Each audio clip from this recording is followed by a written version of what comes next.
在中华文化中，儒、释、道三家思想犹如三股强大的文化力量，相互交织，相互影响，共同塑造了中华民族的文化基因和精神底色。他们不仅在哲学、伦理、宗教等领域各有侧重，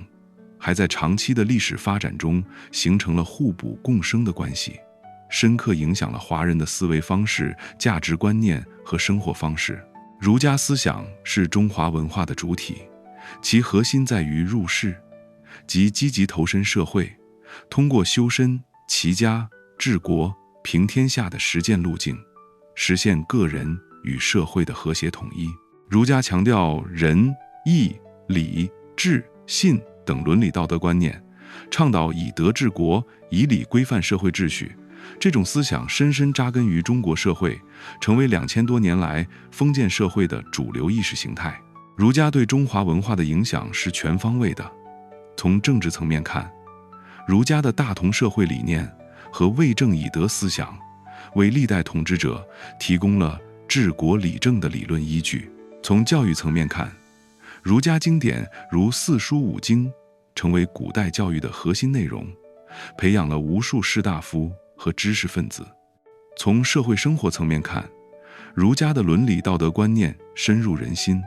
成为维系家庭和社会秩序的重要纽带。道家思想以出世为核心，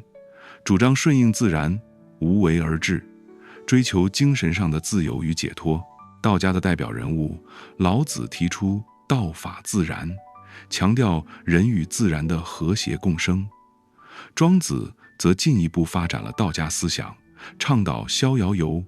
追求心灵的自由与解脱。道家对中华文化的影响同样深远。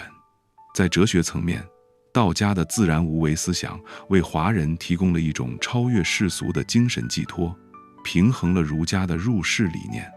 在文化层面，道家思想深刻影响了中国的文学、艺术和科技发展。例如，道家的自然观激发了文人墨客对山水自然的热爱，推动了山水诗、山水画的繁荣。在社会生活层面，道家的养生观念和道教的神仙信仰，也为华人的生活方式增添了丰富的色彩。佛教自两汉之际传入中国后，经历了长期的本土化过程，逐渐融入中华文化体系。佛教的核心思想是慈悲为怀，众生平等，强调通过修行解脱苦难，达到涅槃的境界。